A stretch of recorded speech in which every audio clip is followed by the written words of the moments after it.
In the name of the Father, and of the Son, and of the Holy Spirit. Amen. The grace and peace of our Lord Jesus Christ, the love of God, and the fellowship of the Holy Spirit be with you all. And with your spirit. To prepare ourselves to celebrate these sacred mysteries, let us first call to mind our sins and ask the Lord for pardon and mercy. You were sent to heal the contrite of heart. Lord, have mercy.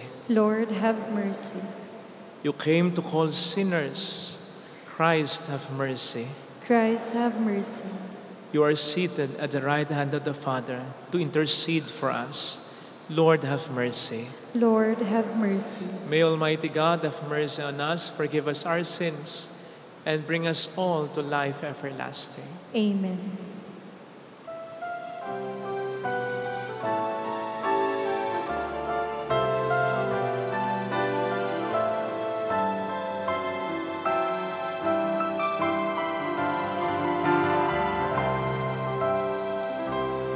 Luwalhati sa Diyos sa kaitaasan, kaloob sa lupa ay kapayapaan. Pinupuri ka, ipinagkarangal, sinasamba ka dahil sa dakilang kaluwalhatian. Panginoon naming Diyos sa rinang langit, amang makapangyarihan, Panginoon Jesucristo, bugtong na anak ng Diyos, Kordero ng Ama. Ikaw na nag-aalis ng mga kasalanan ng sanlibutan. Tanggapin mo ang aming kahilingan, ikaw na naluluklok sa kanan ng Ama. Maawa ka sa amin, ikaw lamang ang banal, Panginoong Jesucristo, kasama ng Espiritu, sa luwalhati ng Ama. Amen, Amen, Amen.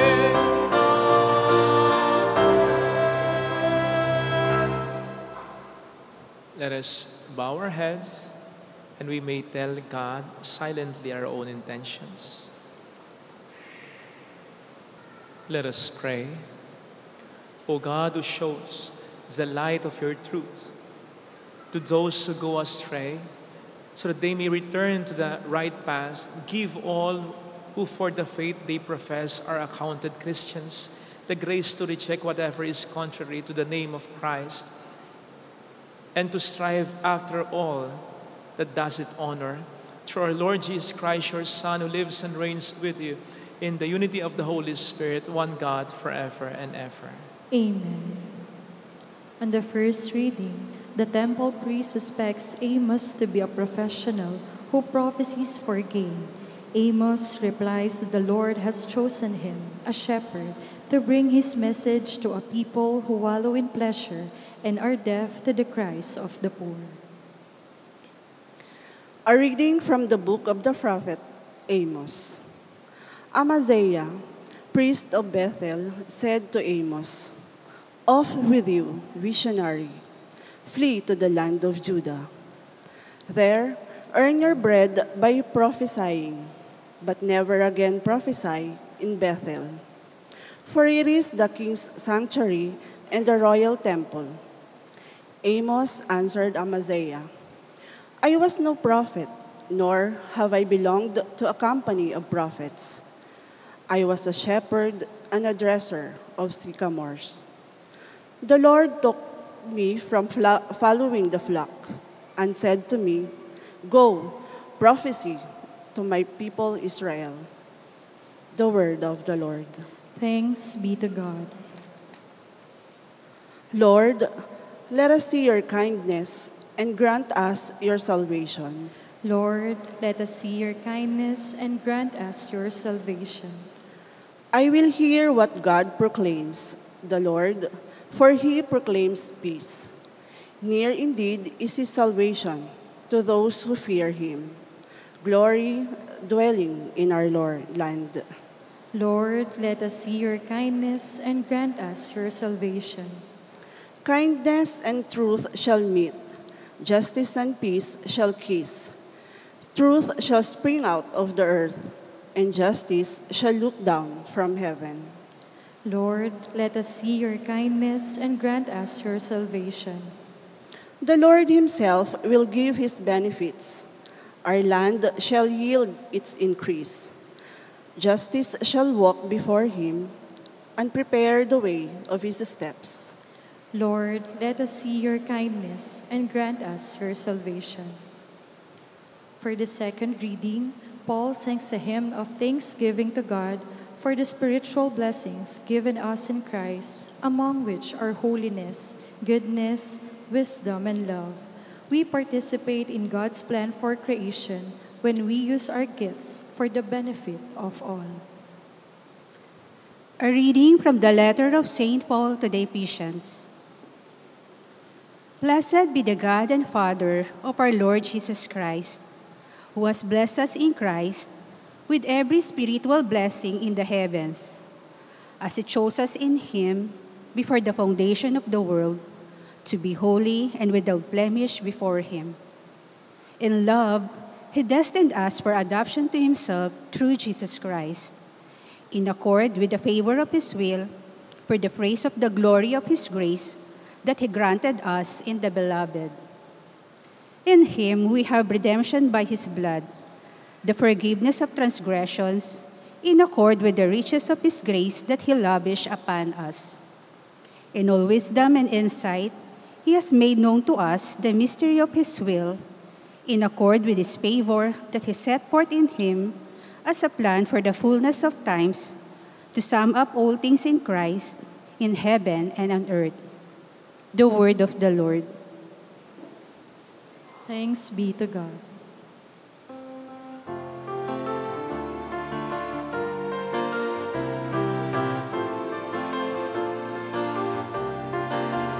Alleluia, alleluia, alleluia, alleluia, alleluia, alleluia, alleluia, alleluia. Mother of our Lord Jesus Christ, enlighten the eyes of our hearts, that we may know what is the hope that belongs to our call. Alleluia, alleluia, alleluia, alleluia, alleluia, alleluia, alleluia, alleluia. The Lord be with you. And with your spirit. A reading from the Holy Gospel according to Mark. Glory to you, O Lord. Jesus summoned the 12 and began to send them out 2 by 2 and gave them authority over unclean spirits. He instructed them to take nothing for their journey, but a walking stick, no food, no sack, no money in their belts. They were, however, to wear sandals, but not a second tunic. He said to them, "Wherever you enter a house, stay there until you leave. Whatever place does not welcome you or listen to you, leave there and shake the dust off your feet in testimony against them." So they went off and preached repentance. The 12 drove out many demons, and they anointed with oil many who were sick and cured them. Sisters and brothers, the Gospel of the Lord. Praise to you, Lord Jesus Christ.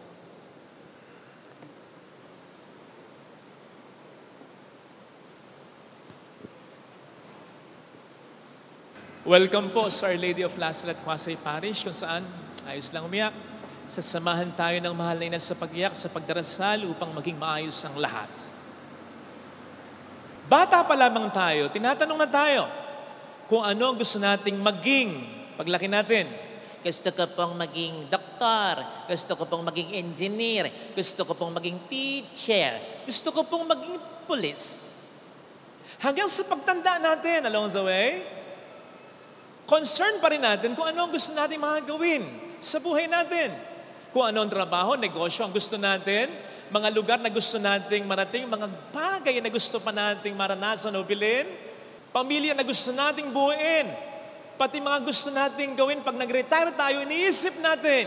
Wala pong masama. Tangan nga lamang, huwag natin kakalimutan, kung meron tayong mga gustong mangyari sa buhay natin, ang Diyos ay ganun din. At dapat doon natin i-align ang buhay natin.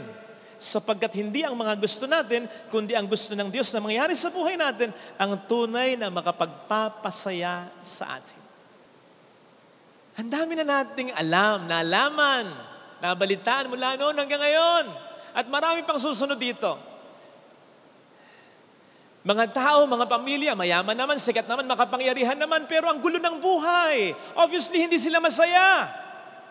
Sapagkat most probably, ang nasunod lamang sa kanilang buhay ay ang gusto nila at hindi kung ano ang gusto ng Diyos na mangyari sa buhay nila. Wala pong masama sa ambisyon. Pero wag nating kakalimutan, meron din tayong tinatawag na bokasyon. Anong pagkakaiba ng dalawa?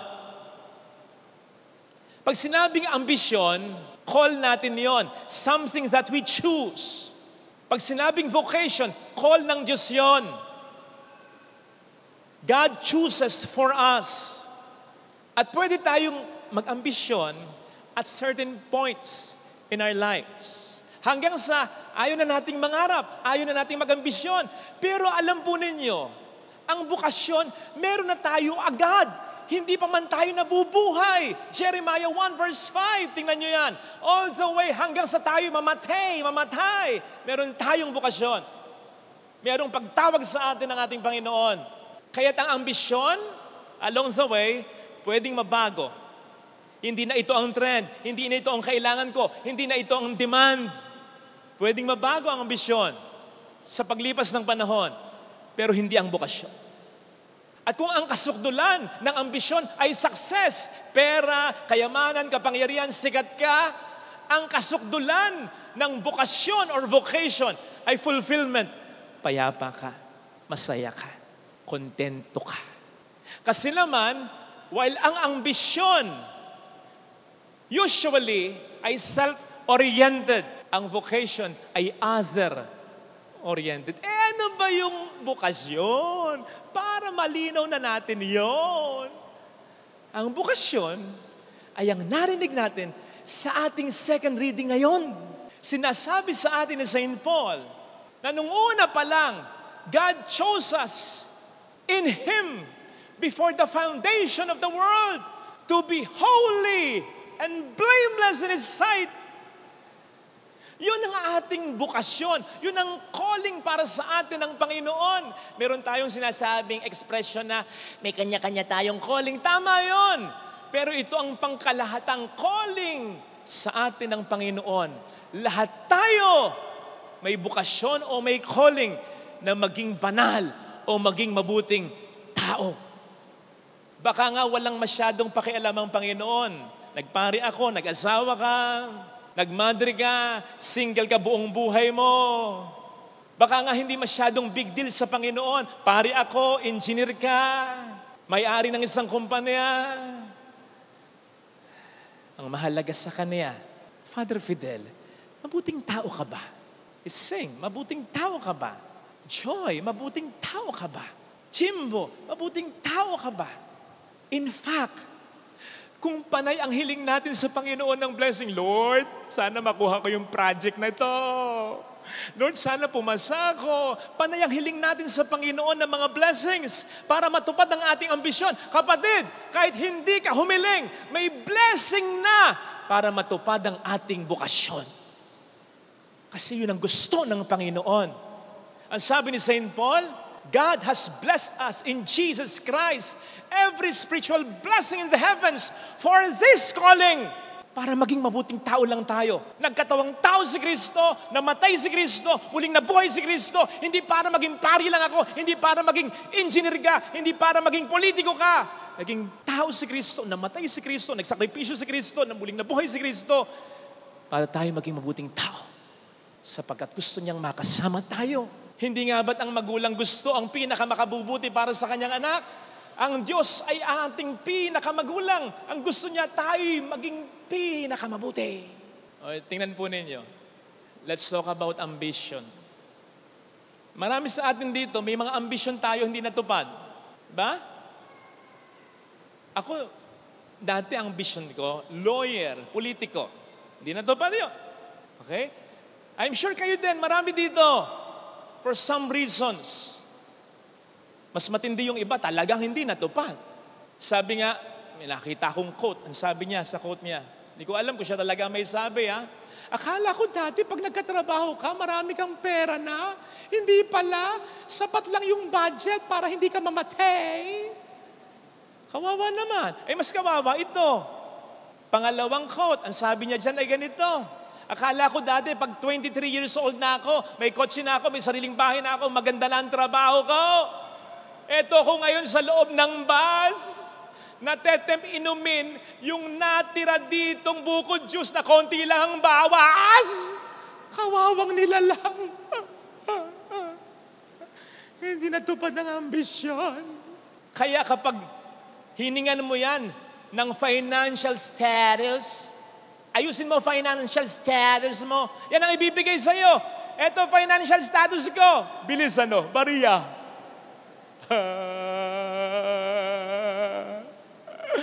Buti pa nga yan may bariya. Yung iba sa atin, ang pera parang sakto. Kung hindi man zero. Kaya hindi mo tuloy masisi yung ibang mga Pilipino ngayon. Panay na ang text kikibuloy. Pastor, nasan ka? Magpapapray over ako sa'yo. Nasaan ang exact location mo? Pastor, may Shopee delivery para sa'yo. May parcel dito. Huwag kang mag-alala, bayad na. Basta sabihin mo yung exact location mo. Sayang nga din naman ang 15 million piso. Kakaawa, maraming Pilipino ngayon. Ang bago matulog, ganyan ang facial expression with the caption, si Kibuloy na lang ang pangarap, pag-asa ko para yumaman ako. Si Kibuloy na ngayon ang inaambisyon. So, mga patunay ito, mga kapatid, Na hindi lahat ng ambisyon natin nagkakatotoo. Maraming rason for that. Kung pwedeng hindi gusto para sa atin ni God. Pero itong sinisigurado ko sa iyo, gustuhin mong maging mabuting pare, gustuhin mong maging mabuting asawa, gustuhin mong maging mabuting anak, gustuhin mong maging mabuting kaibigan, gustuhin mong maging mabuting amo, ibibigay ng Diyos sa iyo. Sapagkat gusto rin niya ito. Kaya yung sinasabi, gusto kong bumait, di ko magawa, ayaw mo lang. Ayaw mo lang. Kasi sapat ang biyaya ng Diyos. Sinabi ko na ito minsan sa sermon ko. Marami tayong hinihiling sa Panginoon. Na po pwedeng ang sinasabi niya, kapag humihiling tayo, ay no. Okay, wait lang. Maraming ganon. Pero kapag hiniling natin, Lord, gagawin ko ang lahat, tulungan mo ako. Gusto kong maging mabuting pare. Gusto kong maging mabuting magulang sa mga anak ko. Ang Diyos, sige. Gawin natin ito. Ganon siya. Kasi yun ang gusto niya. Kaya, hindi man natin maabot ang ating mga ambisyon, huwag masyadong mangusumisyon. Isang mahalaga, maabot mo sa tulong ng Panginoon ang kanyang ambisyon para sa iyo. Ang ikaw ay maging mabuting tao. Gusto ko ngang minsan kausapin yung mga prinsipal, sa mga schools, sa mga universities, mga presidents.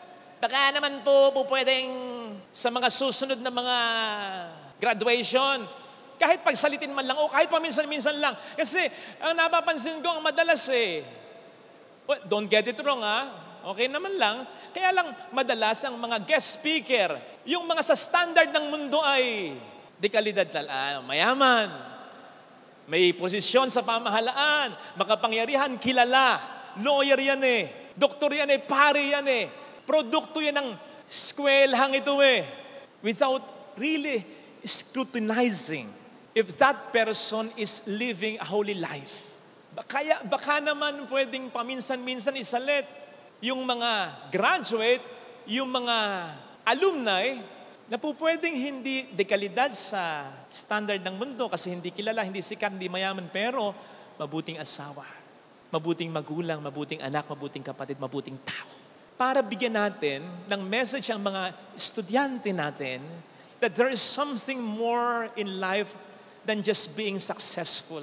Sabi nga ni Mother Teresa, we are called not to be successful, but to be faithful. To be faithful in our calling. Maging mabuting tao. The Bible has it. What profit is it for a man to gain the whole world if he loses his soul? Sa madaling salita, anong mapapala ng tao? Makamtan man niya ang buong mundo. Kung ang langit naman, kung ang Diyos naman ang mawawala sa kanyang buhay. And what's the use of being famous on earth if heaven does not know you? Kung wala ka sa listahan ng buhay sa kalangitan, kung sasabihin sa iyo ng Panginoon sa katapusan, sino ka? Hindi kita kilala. Lumayo ka sa akin, ikaw na mapaggawa ng masama. Ay, patay tayo doon. Again, hindi masamang mag-ambisyon.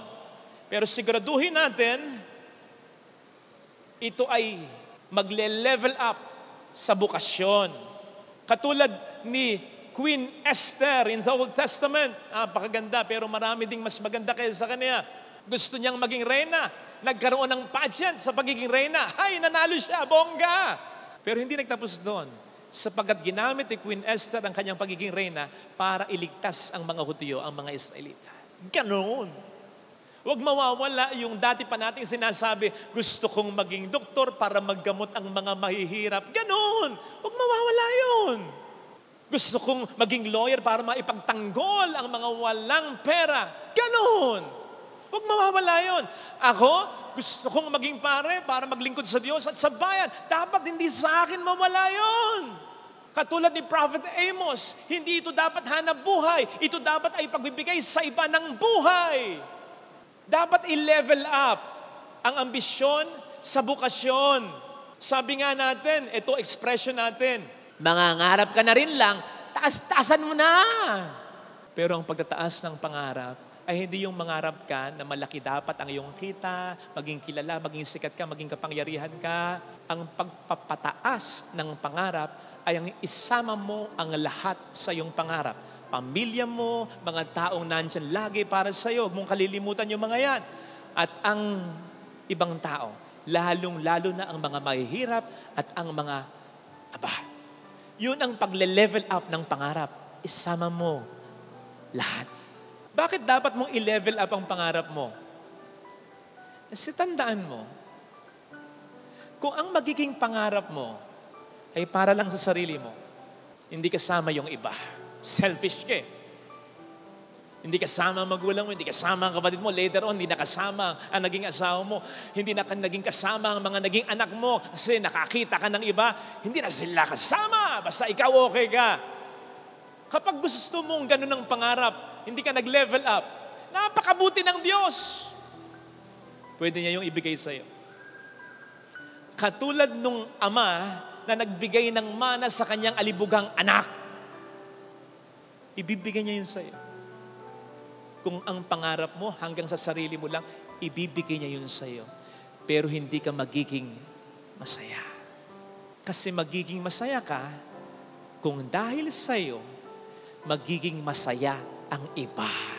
Lalong-lalo na ang mga walang-wala o ang mga tao na sa'yo ay mahalaga. Paulit-ulit kong sinasabi ito, ang kaligayahan ng buhay ay hindi lang kapag ikaw ay masaya.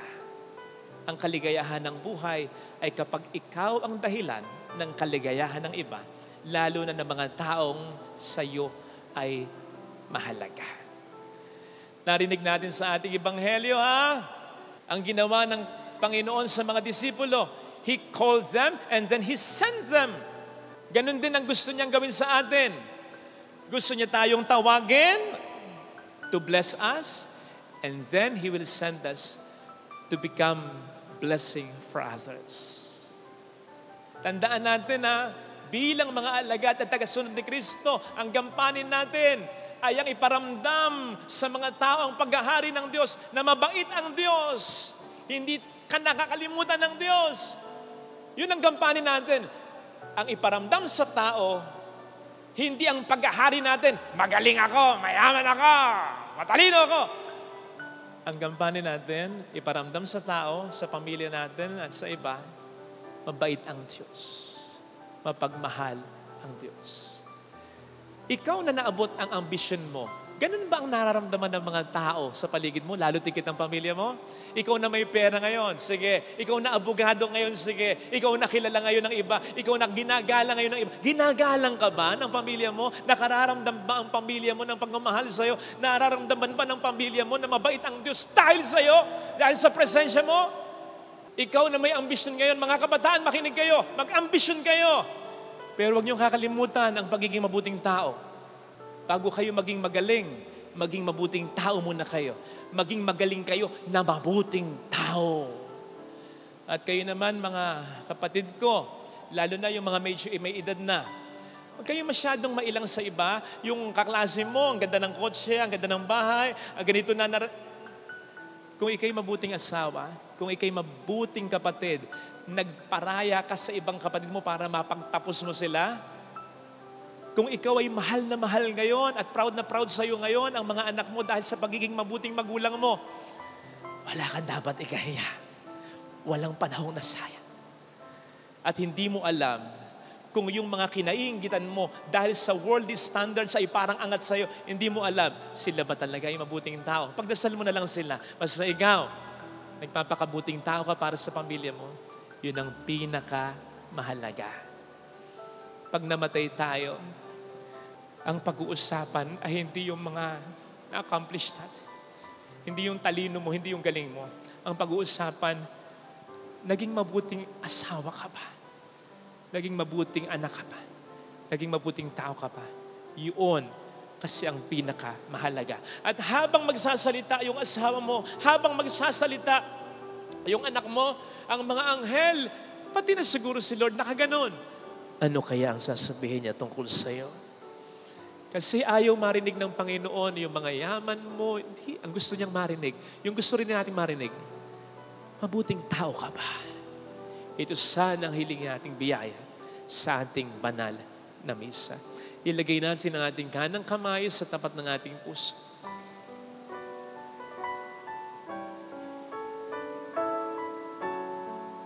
Awitin natin Alam kong may magagawa ang Diyos.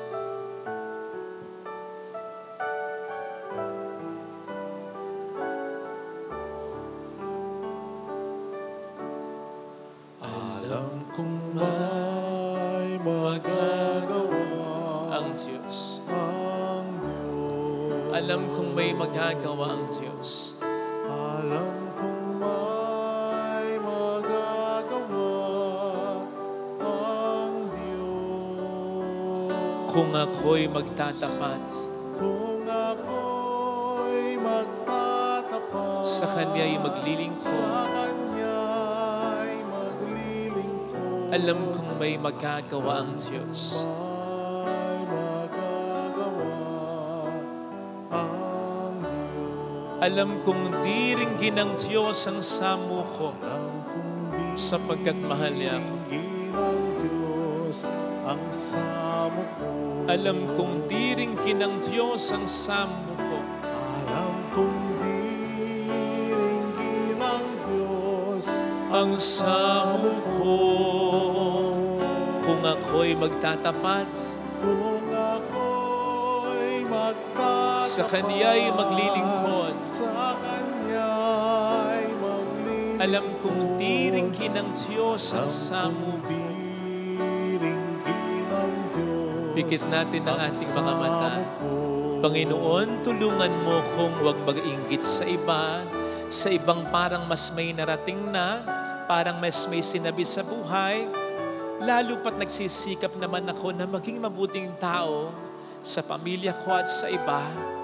Tulungan mo kong makita ng mga bagay na mas mahalaga sa buhay ay hindi kayang pantayan ng pera. Tulungan mo, Panginoon, na makita rin ng aming mga mahal sa buhay ang pinakakailangan namin at ng aming pamilya. Yung magsilbi silang presensya ng grasya ng Diyos. Yung mag-remind sila sa amin dahil sa buhay nila na mabuti at mapagmahal ang Diyos. Yun ang kailangan namin. Alleluia! Purihin ng Diyos. Alleluia! Pasalamatan siya. Siya ay muling babalik sa atin. Hindi niya tayo iiwan. Hindi niya tayo pababayaan. Paniwalaan natin yan. Alleluia! Purihin ng Diyos. Alleluia! Sa takdang panahon, babalik ang Panginoon upang tayo ay kunin. Tapat siya sa Kaniyang mga pangako sa atin. Sabihin mo sa sarili mo, mayroong magandang mangyayari sa iyo. Higit pa sa inaasahan mo. Basta, huwag kang mapagod magpakabuti. Mag-ambisyon, pero mas lalo mong hangarin na magamit ka ng Panginoon na i-bless ang pamilya mo, i-bless ang buhay ng iba. Mayroong magandang mangyayari sa iyo.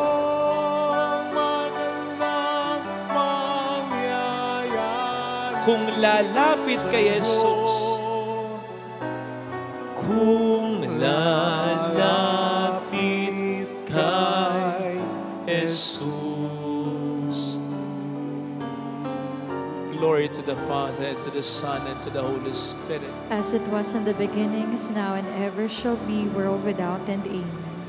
I believe in God, The Father Almighty, creator of heaven and earth, and in Jesus Christ, His only Son, our Lord, who was conceived by the power of the Holy Spirit, born of the Virgin Mary, suffered under Pontius Pilate, was crucified, died, and was buried.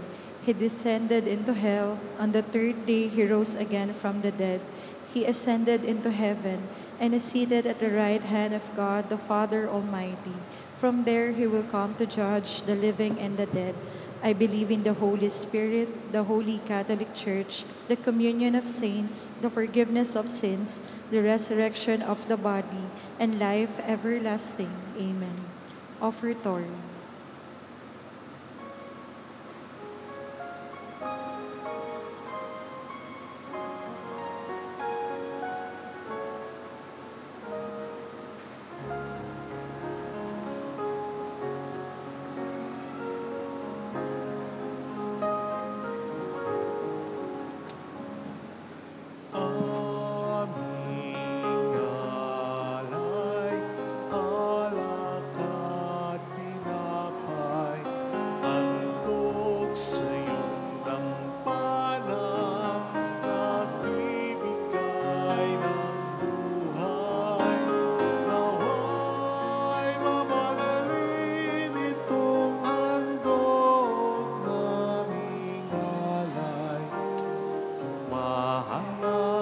sa'yo, nagbibigay bukas. Tinapay at alak namin pinagpaguran, bunga ng lupa at ng aming paggawa. Aming alay, alak at tinapay, handog sa iyong dambana, nagbibigay ng buhay. Nawa'y mamanalin itong handog naming alay, umaharap sa'yo, nagbibigay bukas. Habag at tawa mo ngayon ay niyayakap upang ialay sa mga dukha. Aming alay, alak at tinapay, handog sa iyong dambana, nagbibigay ng buhay. Nawa'y mamanalin itong handog naming alay, umaharap sa'yo, nagbibigay buhay. Tinapay at alak na aming pinagpaguran, bunga ng lupa ng aming paggawa.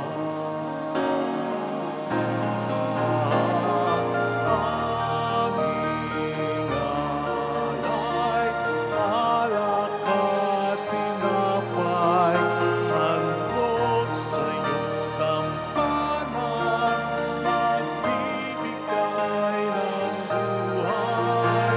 Nawa'y mamanalin itong handog naming alay, umaharap sa'yo, nagbibigay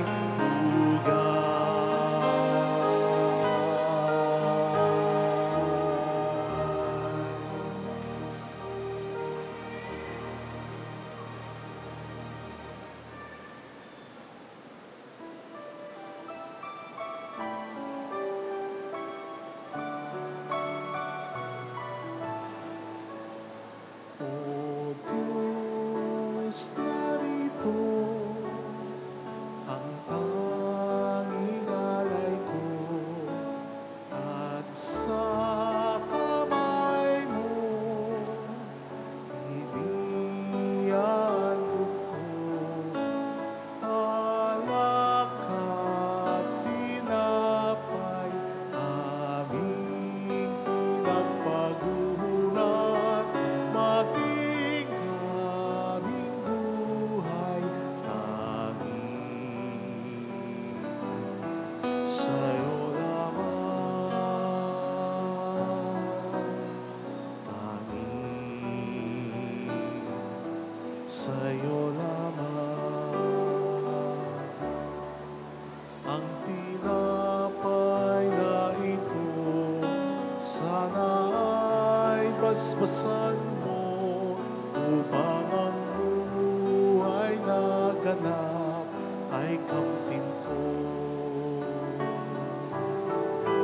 O Diyos, narito ang tanging alay ko, at sa kamay mo inihandog ko, alak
pray, sisters and brothers, that our sacrifice may become acceptable to God, the loving Father. May the Lord accept the sacrifice at your hands for the praise and glory of his name, for our good and the good of all his holy church. Look upon the offerings of the church, O Lord, as she makes her prayer to you, and grant that, when consumed by those who believe, they may bring ever greater holiness. Through Christ our Lord. Amen. The Lord be with you. And with your spirit, Lift up your hearts. we lift them up to the Lord. Let us give thanks to the Lord our God. It is right and just.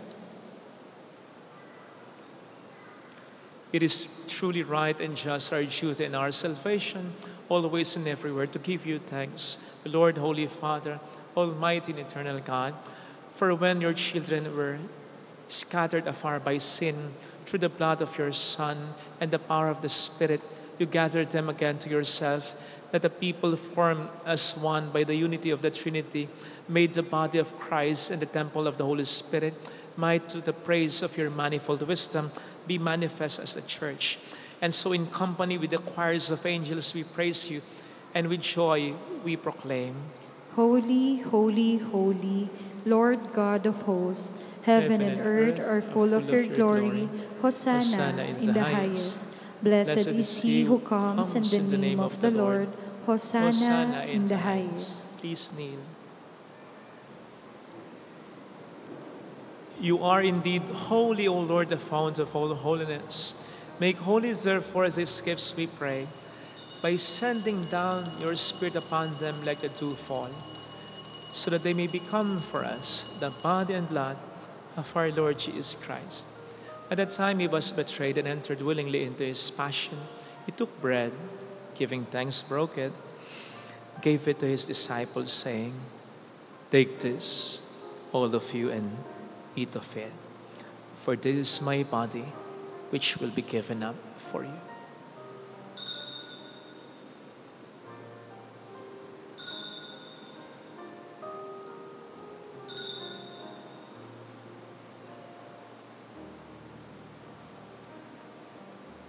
In a similar way, when supper was ended, he took the chalice and once more giving thanks, gave it to his disciples, saying, "Take this, all of you, and drink from it. For this is the chalice of my blood, the blood of the new and eternal covenant, which will be poured out for you and for many, for the forgiveness of sins. Do this in memory of me."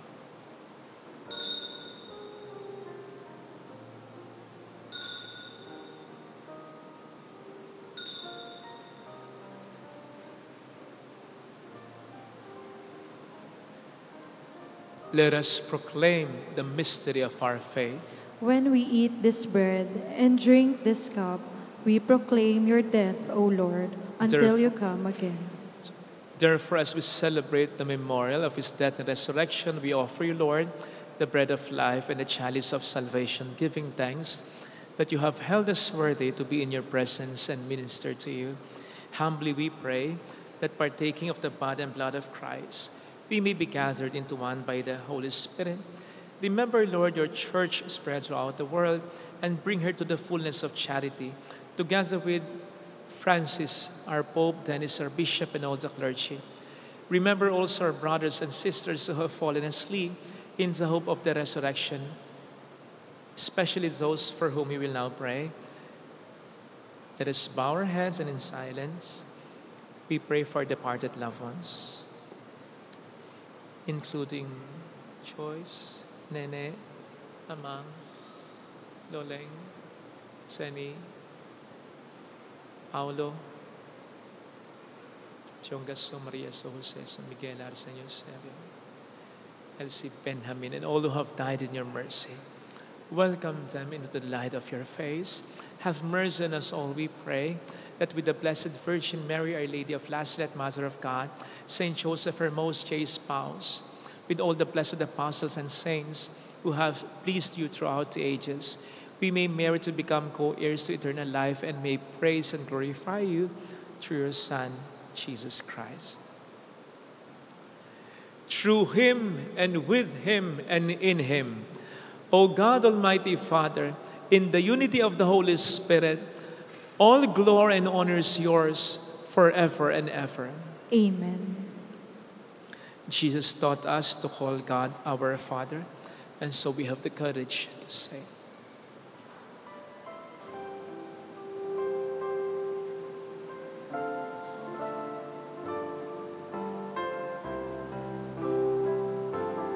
Ama namin, sumasalangit ka, sambahin ang ngalan mo,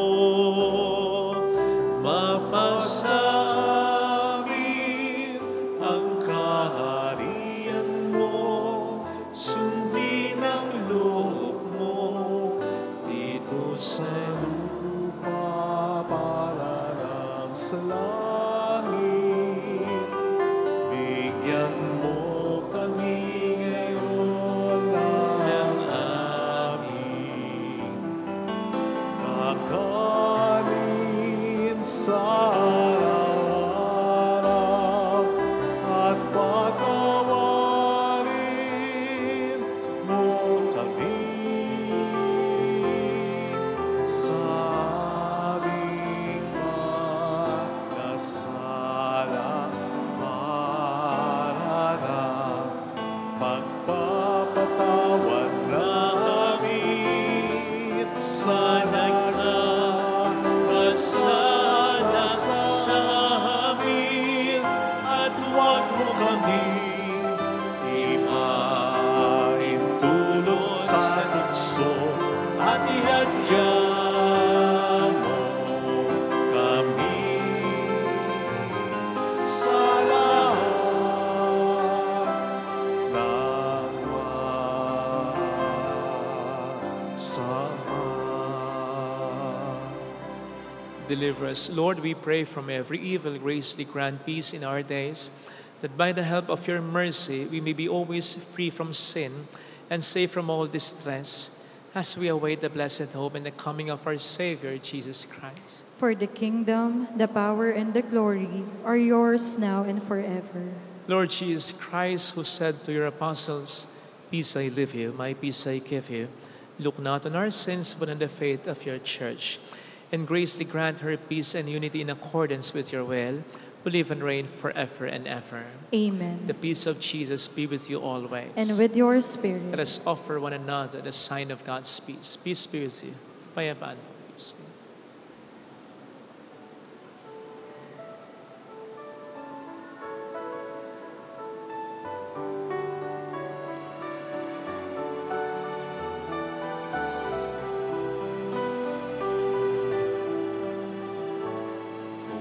Cordero ng Diyos, nalagalis ng mga kasalanan ng sanlibutan. Maawa ka sa amin.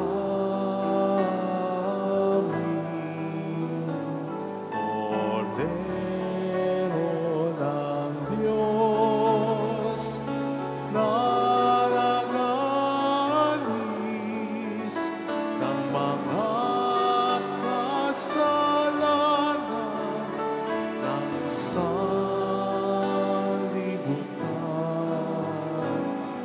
Maawa ka sa amin. Cordero ng Diyos, nalagalis ng mga kasalanan ng sanlibutan.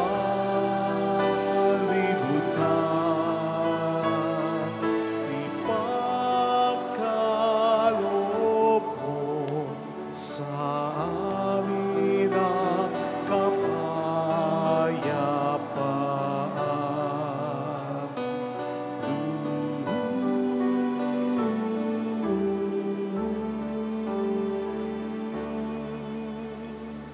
Behold, Jesus, the Lamb of God who takes away the sins of the world.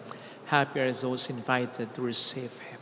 Lord, I am not worthy that you should enter under my roof, but only say the word, and my soul shall be healed.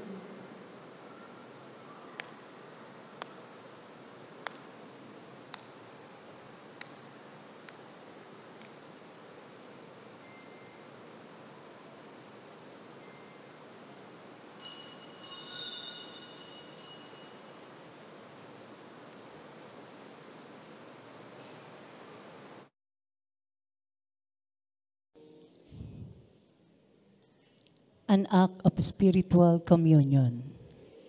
My Jesus, I believe that you are present in the most holy sacrament. I love you above all things, and I desire to receive you into my soul. Since I cannot at this moment receive you sacramentally, come at least spiritually into my heart. I embrace you as if you were already there and unite myself wholly to you. Never permit me to be separated from you. Amen.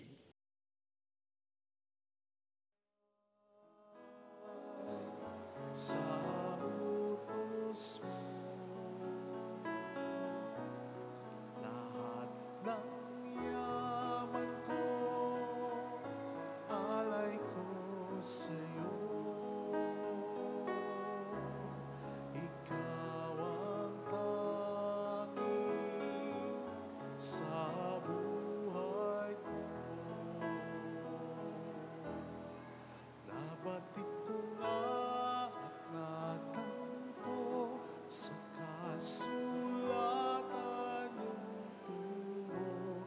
Pakikinggan ito at itatago ko sa sulok ng puso. Panginoon, narito ako, naghihintay sa utos mo.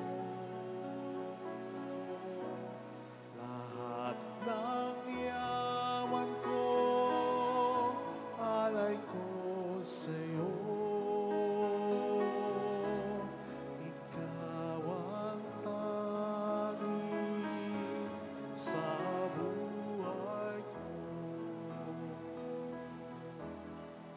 Ang iyong pagliligtas ihahayag hanggang sa dulo ng dagat. Ang iyong pagtulong at pusong tapat aking ikakalat. Panginoon, narito ako,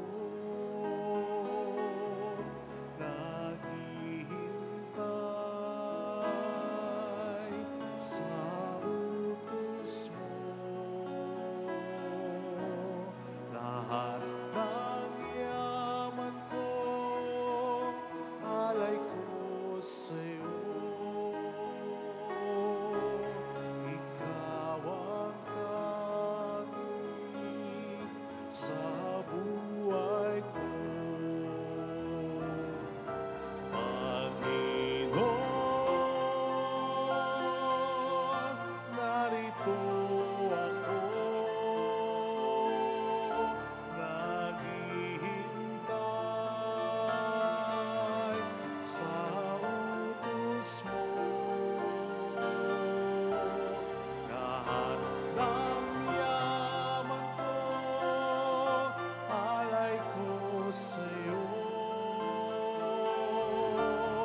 Let us pray.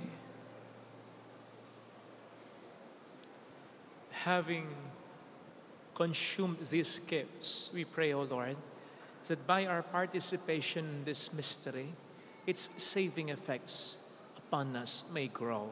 Through Christ our Lord. Amen. Holy God, Holy Mighty One, Holy Immortal One. Have mercy on us and on the whole world. Holy God, Holy Mighty One, Holy Immortal One.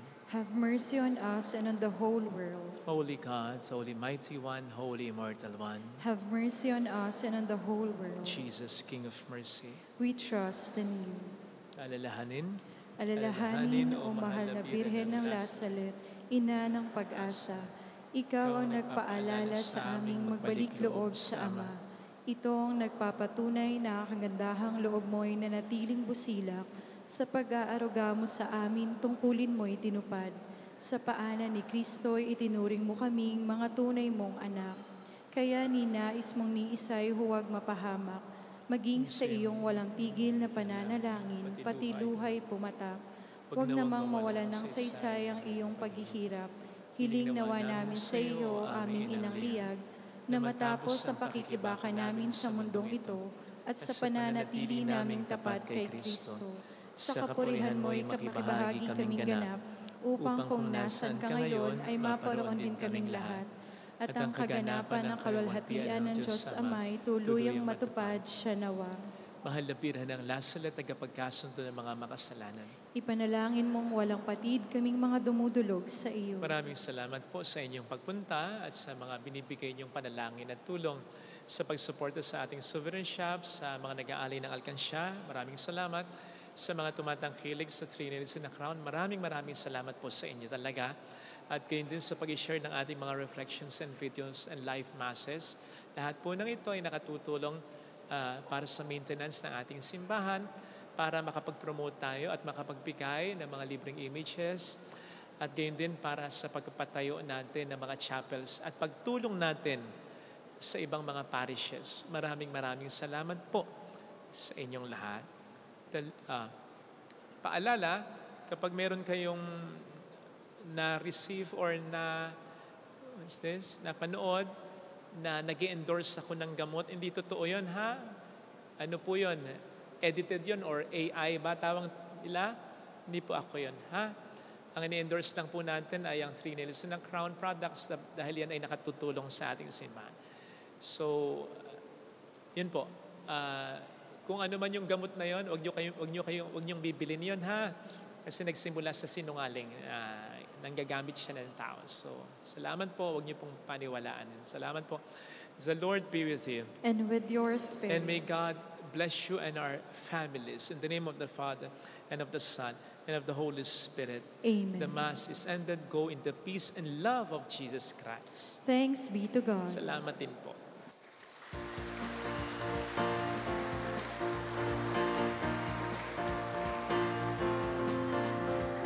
Mary, Mother of the Lord, here is a prayer we sing to you. Let your tears sip in our minds and hearts as once they fell at La Salette. Tell your people how to live again. Tell your people how to sing again. Tell your people how to dance again. Tell your people how to pray again. Mary, Mother of the Lord, here's a prayer we sing to you.